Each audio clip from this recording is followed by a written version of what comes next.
My mom would see me from across the room with my eyes red. I would get arrested. All those things. Every external experience with cannabis was bad, but every internal experience was good. Internally, we knew what we were feeling and what it was actually helping us for, and we were kind of almost diagnosing ourselves at a point. You faced multiple cannabis charges in college that ultimately cost you your scholarship. Then you bounced back with a big job from General Electric, only to fail the drug test. Can you take us through that moment and how it felt to have your career plans fall apart because of cannabis? Oh my gosh. When I first started growing in my basement, and I would come to conferences and it would be me and one other black person. To see Black Cannabis Week and all these entrepreneurs and everybody involved and people that actually showed up is actually a super big deal.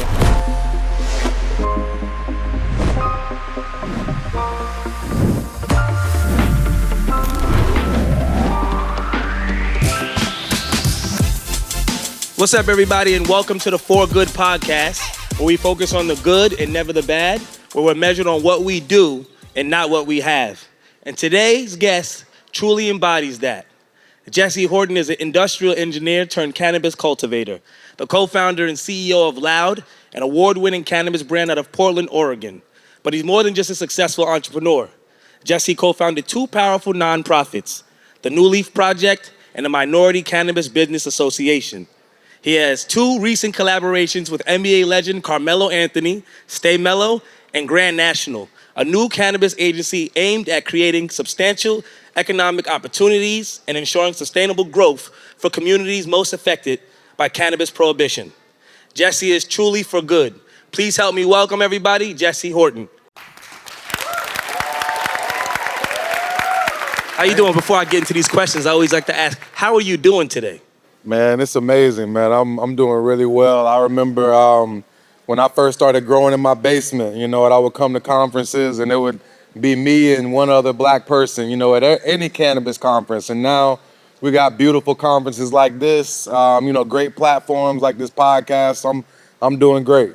Thank you. I appreciate that. I feel it was fitting to come here. And like you said, I feel the same way. Like when I first kind of got into the cannabis space on my end, and I said this before, I went to a lot of events that were based around the plant, and there weren't a lot of people that looked like me there. There were a few people, but there weren't a lot of people in power, in the position to really do what they need to do. So to see Black Cannabis Week and all these entrepreneurs and everybody involved and people that actually showed up is actually a super big deal. And I think we should all pat ourselves on the back for being here and supporting it and really understanding that every year this will get bigger and bigger and bigger. All right, you ready? Time to get into it. I'm ready. All right. So you've shared that the first time you smoked weed in high school, you had that this is it moment. Like the plant just clicked with your body. Yeah. Can you tell us what that experience was like and how it shaped your relationship with cannabis from that moment on? Wow, I don't know where you saw that, but that's true. Oh, my people do the right research. That's true. I remember I probably spent like the whole year. Friday came out that year. Right, and the movie Friday? Yeah, the movie Friday. How fitting. Yeah, exactly. I don't want to make people think you see a movie that's gonna make you want to smoke, but yeah, that's exactly what. Like I saw the movie and I'm like, wow, that looks really cool. Like I want to try that one day, And after school, finally got a hold of some, and a few of my friends smoked, and I'm like, okay, yeah, that's it. So after that first experience, you faced some serious consequences from your parents, especially with your mom, who you've described as having a reefer madness mindset. But your dad, who served 7 years during the war on drugs and then upon re-entry to society, worked his way up from a janitor to a VP. How did that dynamic, having one parent who was against it and another one who had been through the system but still consumed, shape your relationship with the plant and how you viewed its role in your life? Wow, yeah, and it's funny because my mom and my dad were just hitting me up like last week, wanting some weed, and I swear, like, my dad's like, hey, did you send it? You send it, got it? Like, all have times like, have changed, right? Yeah, right. And I'm like, yeah, I got you, man. Relax, I got you. Don't worry. But it was crazy because at that time, essentially, you're just thinking, no matter how good you feel about weed, like my grades started improving. I had ADHD as well. We talked about that. As we were discussing before. And I had horrible math grades, right? And now I was smoking. I was able to just sit down and relax and figure out those problems. So you feel good about it internally, but then every external experience is bad. You know what I mean? Like my mom would see me from across the room with my eyes red. You know, that's why I still use eye drops now. You know what I mean? Because I'm always annoyed about that. But she would say something. My dad would say that he smelled it. He'd go drug test me.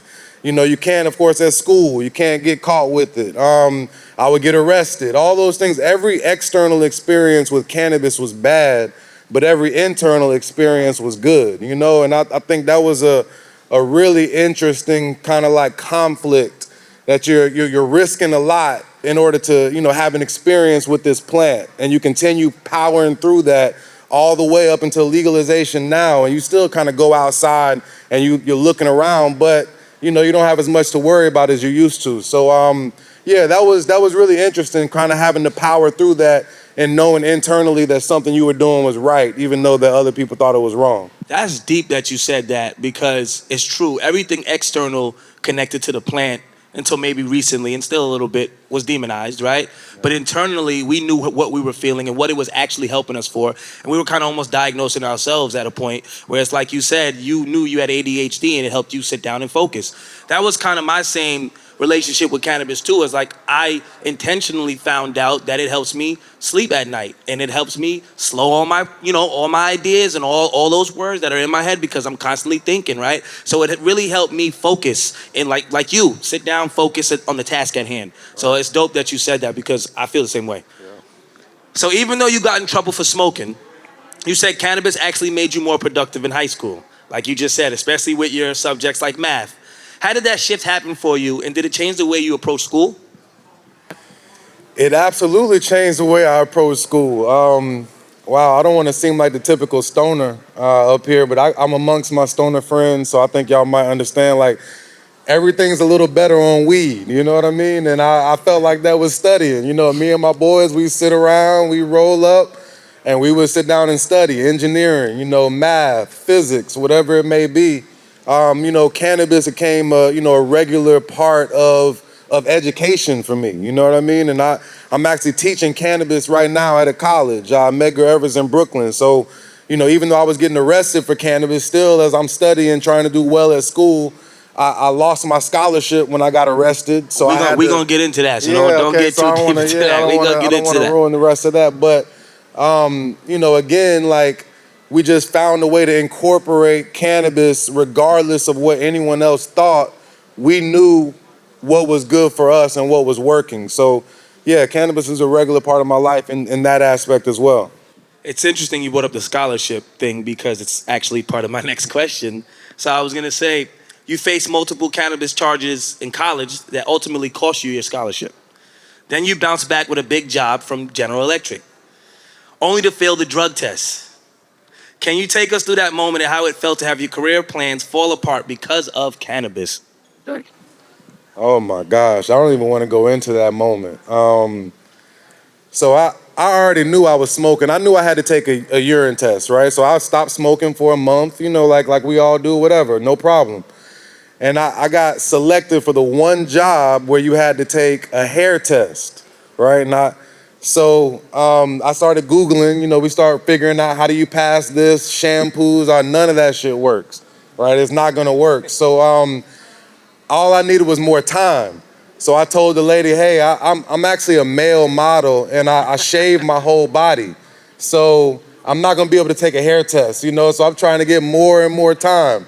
Eventually it came back positive for cannabis. They rescinded the offer, and I probably spent the next 2 weeks of my life, like skipping classes, just in my room, just depressed, feeling like cannabis had cost me another opportunity, right? Cannabis had ruined, the trajectory that I was going in life. So yeah, that was a really tough circumstance, but ultimately it led me to a better company. It led me to Europe. I spent more time in Amsterdam. So it continued to lead me in the path that I was supposed to go. It was tough. Dope. That's a real story right there. Yeah. And I could tell it still bothers you to this day that happened. So you mentioned that after these setbacks, you felt driven to prove people wrong about cannabis users. Why did you feel that pressure? And how did you go about challenging the stereotypes about people who consume cannabis? Damn, that's a great question, man. Why did I continue to push the envelope? Yeah, I think a part of me, I think no matter what, when somebody tells me no, you want to push back against that. You know what I mean? And I think at that time in my life, I'm 20 something, just graduating college. I'm a lot more confident about what I know in life, you know, and I feel like I can push back a little better than just listening to older people telling me it's bad, right? I was able to understand what was good for me. And I think that's as it relates to religion, as it relates to cannabis, as it relates to a lot of aspects in life, I was starting to form my own opinions. And when I went to Germany, you know, I was working with the engineering company in Germany. Every weekend, everybody's going all across the country, all across the world, all across Europe.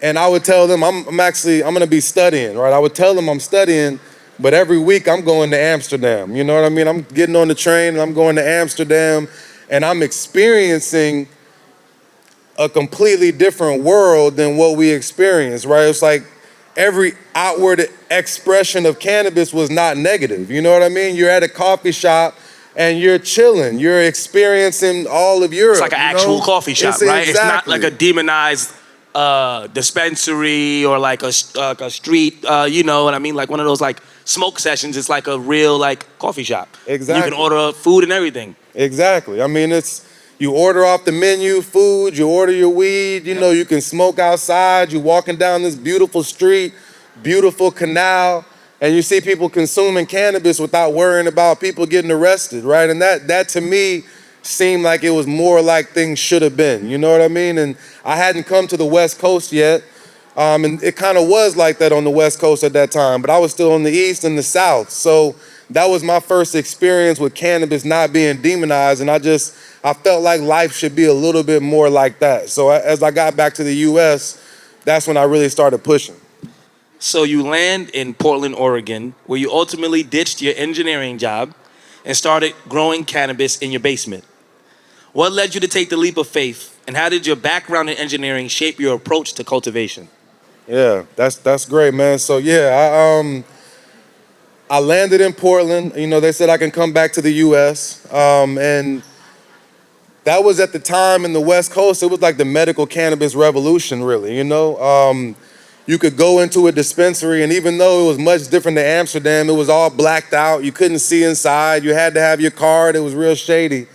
But once you got in there, it was like Amsterdam in a sense, right? You got all this different weed, and something that was different than Amsterdam is you had clones, right? You had the plants in there. And you can grab those plants and you can take them home and you can grow those plants. And to me, like I couldn't believe it. You know what I mean? I had spent so much time looking at High Times magazines and looking at the weed that was in those magazines and then looking at the weed that we were smoking and being like, this is a lot different. You know what I mean? Like what I'm seeing here is not what I'm smoking on a daily. And like, what's the difference? You know, how do you get this from this? Right. So I was like, let me try to grab that clone, and I took it home. And I grabbed 2 clones, Jack Herrera, Black Cherry Cheesecake. I put them in the same pot. Some throwbacks, some classics. Exactly. I put them in the same pot, and I was just learning. I would go into grow shops and learning about what I needed to feed them, just really immersing myself in it all the way. And I was getting so good at that, I was getting bad at my engineering job. You know, I was a salesperson, so instead of making sales calls, selling automation and robotics and things like that, I would just be in my basement, you know, like I would be in the grow shop. Exactly. And I'm like, I need to quit this shit because they're gonna fire me soon. You know what I mean? Like I don't want to get fired. So, you know, it was kind of more a necessity that I had to get out of that because I didn't love it. And I was looking for something that I love, bro. Like the quick story, I want everybody to hear this. When I was in Europe, right? And I was at like the height of my career. I was the youngest person. I was at headquarters. I was doing my thing. I'm sitting in Munich. I got a high rise as high as it gets in Munich, but I'm looking at the rooftops of Munich every day, just at the peak of my career. And I was unhappy as hell, man. You know what I mean? I'm going in at 9:30. I'm leaving at 3:30. You know, they don't care because I'm, at that level. But I was not putting in work, and I'm like, man, what if I was actually doing something that I cared about? You know what I mean? Like, what would be the difference in me being able to unlock who I am if if I was doing something that I cared about versus something I don't, because I'm successful as hell doing something that I don't give a shit about. I don't care anything about this, you know? So I prayed when I was in Munich. I read The Alchemist. And if you haven't read The Alchemist, please read that book. And I kind of prayed. I'm like, I'm asking God to help me to find something that I love, because I know once I love what I'm doing, I'm not just gonna be helping myself, because I was helping myself. Wow. And I'm great. That's deep. You know what I mean? I'm Helping like, more than just yourself. you feel me, right? It's more, it's like to get in my peak. That's the thing I'm most afraid of. It's like, it's not about dying, anything like that. It's like not reaching my peak. You know what I mean? Not taking advantage of everything. I have this idea that when I do reach the gates, whatever it is, like God's gonna be there with a blunt. You know what I mean? And he gonna be like, yo, so I gave you this. You know what I mean? I gave you these parents. I dropped you in America at this time in the world. You know what I mean? I gave you all these gifts. So, you know what I mean? What you do with that? You know what I mean? I'm gonna hit that blunt, and I'm either gonna be making excuses, you know what I mean? Or I'm gonna be like, yo, okay, let me hit that shit. I did this, I did that, you know what I mean? I'm really gonna be able to smoke versus me making excuses, you know what I mean? So I prayed for that. I'm like, let me reach my peak, and I know it's not about what I can do for myself, it's about what I can do for other people. And that's when I hit my peak. So that's when I got dropped in Portland. That's amazing. That's deep. And that's just a testament to saying that every day you can either wake up and make an excuse or wake up and make it happen. Those are the two different things in life. It's either you make an excuse or you make it happen. And just because you wake up and things ain't coming right away doesn't mean it won't happen. But it will never happen if you're making excuses and not making movement. You know what I mean? 100, go. So you co-founded, and let me know if I'm saying this right, Panacea Valley Gardens, with a strong focus on energy efficiency. How did your skills as an engineer influence the way you built that business, and why was sustainability such a big part of your vision? Yeah, that's great, man. So I was lucky to come from the engineering world to come into cannabis, especially industrial engineering, because that's really what it's all about, you know, like efficiency and movement, you know what I mean? Understanding a process, sticking to it, not cutting any corners, taking advantage of technology, you know what I mean, to help you to be better, you know? So I'm taking all that knowledge.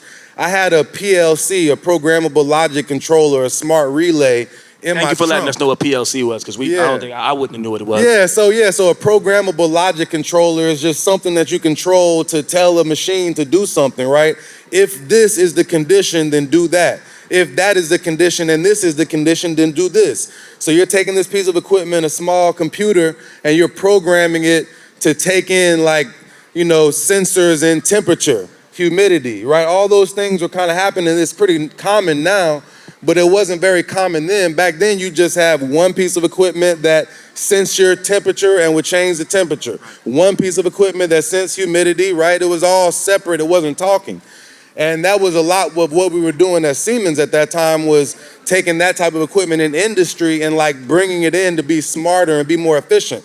So I had that piece of equipment in my trunk at the time. I quit Siemens. Like I said, I turned in my resignation less than a year after I got there. I quit on 12 months because I turned in my resignation at like 9 months, early as hell, like 3 months before I was gonna quit, because I knew I couldn't quit. I have to give them my signing bonus back. So I'm like, I gotta do this full year, and I'm not gonna quit until this year is over, but here you go. But I had that piece of equipment, and I just took it into my basement and started programming all that different equipment that I had. So that was my entry into growing, right? It's kind of being able to take advantage of new technology and make the facility and make the space better. So I kind of took that out of cultivation, out of my basement, where even in my basement I had water-cooled lights, where you would, instead of putting in AC, you would cool the water, and then you would run cool water through the lights and blow air over the water. And by blowing air, that exchange of cool, like, is like 40% more efficient than just trying to cool the air. So that was something I was just implementing. It was actually available online. Take notes, everyone. Take notes. For real. You're giving out free game. Did water cool lights. But you fuck with that? You fuck with that? Yeah. There you go. The Icebox air exchanger. They might still have, anybody whose basement growing right now, like you said, take note, that Icebox heat exchanger, I think it might still be online anyways. So I was taking that type of technology and implementing it in the grow room.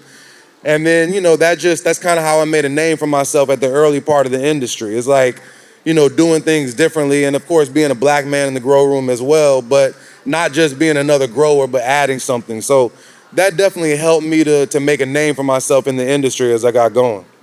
Dope. So at what point did you realize your mission wasn't just about personal success, but about giving back and helping others, especially those affected by the war on drugs? Wow, yeah. So I realized that. So I realized that at that prayer in Munich, right? When I'm like, help me to find something I'm doing. So I knew at that point, but I still hadn't found it. I had no idea. I was lost. So when I got to Portland and I started growing and I'm realizing, wow, this is so liberating for me. And then I'm also realizing, I think I had a meeting where I'm buying one of those icebox heat exchangers from some guy in Washington. And he was, giving me these, heat exchangers where I can run my water through them and blow air over the lights. And I'm like, yeah, so what do you do in the industry? And it's like guys like pulling up. It had to be like the equivalent of a Pinto. You always hear when we were growing up like a Pinto car. It's Yeah. Right, I don't know what he was driving, but that's just in my mind what he was. Probably wasn't a Pinto, but it was just some crazy beat up car. And I'm like, what do you do in the cannabis industry? He's like, oh yeah, I got 3 dispensaries. And I'm like, wow, like. In that Pinto? Yeah, you know what I mean? Like, I wasn't even so much thinking about, to me in my mind, I think that's what we think about right now is that in order to be in the industry, you got to have $1 million. You know what I mean? Right? In order to be in it, you got to be somebody special. You got to be somebody who knows the politicians. You got to be somebody who does this, that, and the third. So we're like, there's no way that we can, I can grow in my basement, but I can't actually get into the business. You know what I mean? There's no way I can do that. And I meet this guy and he's like, no, I got 3 dispensaries. And I'm like, wow, at that point, I'm like, wow, I actually can maybe. You know what I mean? Because there's no black people in the industry, right? So it wasn't like I could meet anybody like me that I knew. But I met this guy and in my mind, he didn't seem to be very impressive. But he had 3 dispensaries, you know what I mean? So at that point, I'm like, wow, it can be a business. Yeah. And, at that point, probably within the same 3 months after that, I started with a few other people, Tiffany and Ace, and, my old partner Jennifer started Minority Cannabis Business Association. And, at that point, even before I had a dispensary, I didn't have really anything. We had applied for a dispensary, but we started that organization kind of in our basement together, putting together like the foundation of what it should be, what should it be about, who should be involved, what are the difficulties that we're actually experiencing, and what are the 3 pillars, what are the actual things that we should be focused on, the 3 pillars of social justice, right, of getting us people out of prison, the other pillar of economic empowerment, of actually having businesses, and the 3rd pillar was medical, like the ability to use cannabis as medicine to help with the things that affect our community the most: cancer, mental health, diabetes, like the top 5 that affect black people more than any others. I think that's what it is: cancer, diabetes, heart conditions, mental health, and there's another. All of them can be helped and can be reversed in some cases by the use of cannabis. So our 3rd pillar was the medical focus, essentially. And that was when we decided to start the company. So, essentially when I realized that this was a real business opportunity, and it took me a few months to kind of dive into it and understand what was out there, we started MCBA. That's dope. It's really dope. So you basically started with wanting to help. You know what I mean? Like your main thing was, I want to get into cannabis, but I also want to make sure that I reach back out to the people that need it, and I'm speaking up for the people that need to be heard. That's dope. Because I'm not reaching my peak unless I do, unless you're doing everything in the space that you want to enter. Every day I got to be doing something that is focused on that mission. Right. Otherwise, I'm not doing what I can do. That's the same way I felt when I entered cannabis. Like, I could have easily closed a deal with any company like yours, put my face on a bag, sell a bag, JoJo Simmons OG or whatever, right? But I wasn't interested in doing that. I wasn't interested in the quick grab, cash grab, right? Like most artists and celebrities were when cannabis first was legalized in all these states, right? I was like, how do I come at it in a way where I'm not just looking like I just want to smoke some weed and make some money, but I want to show up to these places that I can lend my voice, lend my platform, and show people that there are people right now in jail for what we're enjoying every day on an everyday basis, chilling. Right now, we're all at this convention together, and there are people still in jail fighting to be out because of this plant. So I thought it was important for me, especially being black, understanding that black people were most affected by the war on drugs, for me to always say, hey, like, it's more than just legalizing the weed. We need to make sure that these people come home. So that's why a lot of people know it, some people don't know that I'm an ambassador on the Last Prisoner Project, because I show up, and I want to make sure that these people are being heard. You know what I mean? Free my weed man. Where's Crystal at? Yeah, that's right. Free my weed man. So you've been heavily involved in restorative justice efforts, from expunging cannabis offenses to co-founding the Minority Cannabis Business Association, like we were just talking about. When did you decide that this kind of advocacy was just as important as running your business, and what keeps you motivated to continue this work? Even though I felt like you gave it to us all right there, you can give us something quick. Yeah, I mean, cannabis, I think it for me at least, and I think for most people, it's got to be like this duality, you know what I mean? Like, you're not maximizing one without the other. You're not going to make as much money as you can make unless you're helping the people, because the people are the cannabis consumers. We're a very tribal community. We're gatekeepers, you know what I mean? Like, you talking shit about us for the last 20, 30, 50, 100 years, but now all of a sudden what we're doing is cool, you know what I mean? And now you want to be involved. So people take offense to that, I think, in a lot of ways. So I think companies, everyone has to understand that you're not going to make as much money as you can make unless you're kind of for the people and for that cause and for that culture. And, you're never really gonna be for that culture unless you're making money, unless you can do things that help to organize things like this. This didn't come just by them doing a lot of hard work. This didn't come just by, them having good connections. This came by having money. You know what I mean? You had to have the money to rent out the space. You had to have the money to invest in the marketing. You had to have the money to do all the things that we're doing. So you're never going to be able to do things like this unless you're out there taking advantage of this growth in the industry. So it's got to be a duality in this industry, or you're leaving a lot on the table. Real talk, and as you say that, I wanted to shout out Brandy and Sharon for really doing what they do and putting this together. Brandy is a super close friend, and she really cares about the cannabis community, and she's been doing events since I met her and really showing up and doing the work. So make sure when y'all see her, if y'all see her today, to give her some love for putting this together. And a lot of this stuff is free, So, like, just know that, like he said, it's not free for her to do it, but it's free for you to show up. So definitely shout out to her. Right. Now let's talk about my favorite NBA player, well, one of them of all time, collaborating with Carmelo Anthony.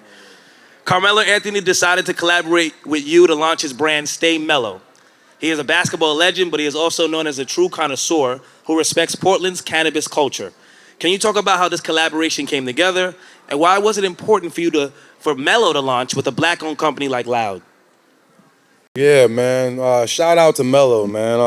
One time, man. I think. Shout out to Melo for sure. Shout out to Melo for sure, man. I think for a number of reasons, some that people here don't really know, man. I think everything that Melo has done, it was such an organic connection with us because he's been doing this work. You know what I mean? Like through the wine company that he founded, through a black entrepreneur, through a lot of the other entrepreneurial ventures that he have all been focused on helping the community, right? He's building, basketball courts out there. He's doing a lot of nonprofit work that maybe we don't see because, we just see kind of the surface things, or maybe we see his dope podcast and we haven't watched every episode or talked about or listened to all the cool things that he's saying. So I give a shout out to him because our connection, I think, is very organic in that we come from this different angles, but with the same mission. You know what I mean? Melo is a cannabis consumer, right? He's just like me, just like us, right? He loves quality. He loves the diversity of cannabis, the potential of the cannabis industry to uplift our community. So when he got in Portland, we connected definitely through the love of cannabis and through the idea of different strains, but the way that we started to talk about forming a business together in Grand National, or the way that he came to me to start Stay Melo instead of going to many other companies that he could have gone to just like you, was because of the focus on uplifting our community and creating opportunities for all of us in the cannabis industry. That is the essence of Stay Melo Cannabis. That is the essence of Grand National, the company that we started together. I think that is essentially the basis of the foundation of the companies is how can we develop, how can we have dope products, dope cannabis, making sure that we're elevating the industry through quality, but how can we do that in a concerted effort? So how do we choose the people that we work with, the operators that are producing these products? Do they align with our values? As we're out there, for example, I'll give you a great example. Melo came back and launched Stay Melo Cannabis on 4/20 of this year.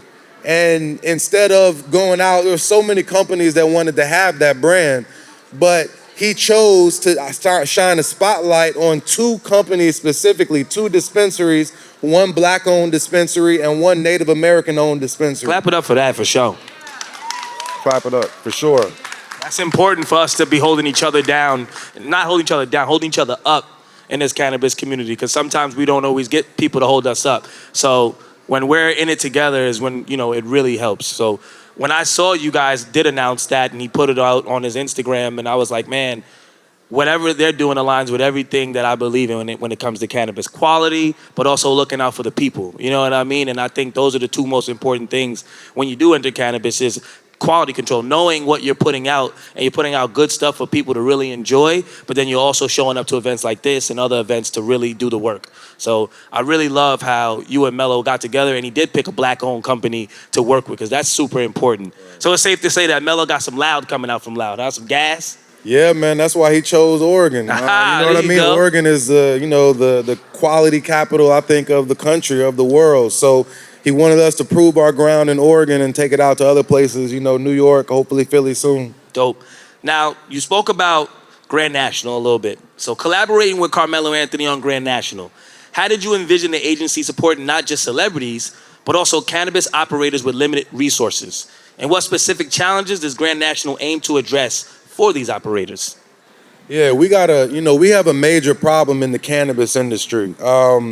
I think a problem from a couple different angles. A problem from black-owned businesses and businesses from our community, but businesses from the culture, businesses from legacy market that, risked it all, in the states where they are, Oregon, California, Colorado, Washington, Nevada, wherever it is, and essentially have built dope brands in those spaces, but aren't in a position to go and do it all again, put in more millions into going into these other states, right? You got New York, you got Jersey, you got Massachusetts, you got Maryland. All these states are growing, but they're not reflective of the true cannabis culture, the true cannabis industry, this diversity of people who own businesses, this diversity of people who are in the retail facilities, the diversity of the people who are producing the products, the diversity of the brands that you see in the spaces. You know what I mean? You're seeing the same MSO brand. I don't have a problem with MSOs, but I guess that's a term that I guess is almost like a cookie cutter term where you're seeing the companies that have the money to produce the brands don't always have the ability to produce the brands that connect with you and I, For sure. Right? And the brands don't always have the resources to get into these other states to grow with the scale of the cannabis industry. So Grand National, I think, is kind of plugging right in there into the middle to solve those problems, to work with brands from the community, to work with brands from influencers and celebrities like Carmelo, like Ben from Ben & Jerry's, like other companies who want to get into the market but want to do so authentically, and they want to do so in ways that are meaningful. So we're plugging with those brands, and we're plugging them in with operators that need to have dope brands to be able to differentiate in these markets that are growing so quickly. So that's kind of what Grand National does, and that, our first representation of that is Stay Melo and Loud, and bringing that to some of these other dope states that need, I think, representation like us. No, I agree. I think that when we walk into the dispensaries, we want to see brands that we represent, brands that represent us, brands that we connect to. Keep it real with you, these legacy operators, like they call them, we'd like to see them in stores because those were the guys who were calling up before it was all legal, and now they want to get into the space, and we'd like to see them in stores because we want to keep supporting them because we were supporting them when they weren't legally doing it, right? So we want to see them legally do it so we can support them in those dispensaries as well. Like, I'd like to see the guys that I was going to for that good stuff in the dispensaries, getting that stuff out there, and because those are the people that care about the quality of the weed, and they care about what they're giving us because they've always cared about it because they are the culture. You know what I mean? And like you said, no problem with the MSOs, but they don't truly understand that this is a culture and this is a community of people that fight for each other and support each other. So I think what you're doing is very important. So as we get into the end of the podcast, I always like to ask this last question to all my guests. For anybody out there that's dealing with any mental health issues or dealing with mental health, can you tell us how you deal with your mental health and how do you, approach every day? Do you meditate? Do you do anything for your mental health? I'm pretty sure there's plenty of people that would love to know, what does Jesse Horton do for his mental health?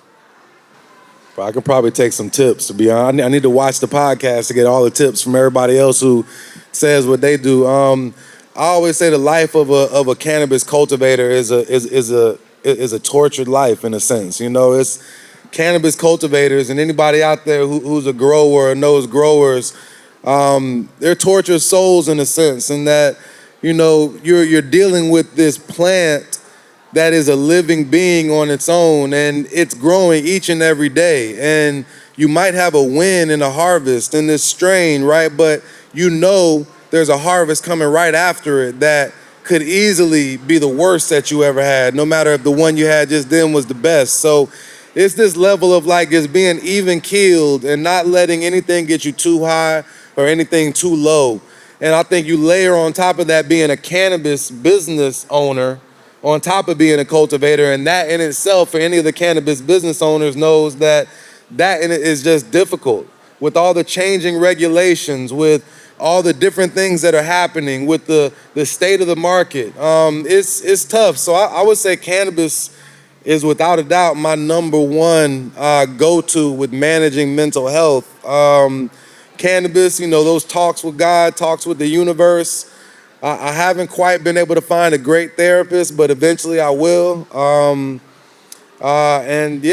still figuring out though, brother. I'm still figuring out. I think we all still figuring out. None of us truly have the answer, but it's what we do for ourselves to really keep us going and motivated every day. So I appreciate you being transparent and saying, hey, this is what I do, but yeah, I'm looking for a therapist. And I totally support therapists. I'm looking for one too. And I think a lot of people have they demonize therapists at a time too. They think that something's wrong with them, right? If they need a therapist. But sometimes you really just need somebody to talk to. You know what I mean? But I appreciate you, Jesse. And once again, everybody, this is the For Good podcast, where we focus on the good and never the bad, where we're measured on what we do and not what we have. Thank you again to Jesse Horton. Everybody, please clap it up. Thank you all. Signing out. Peace.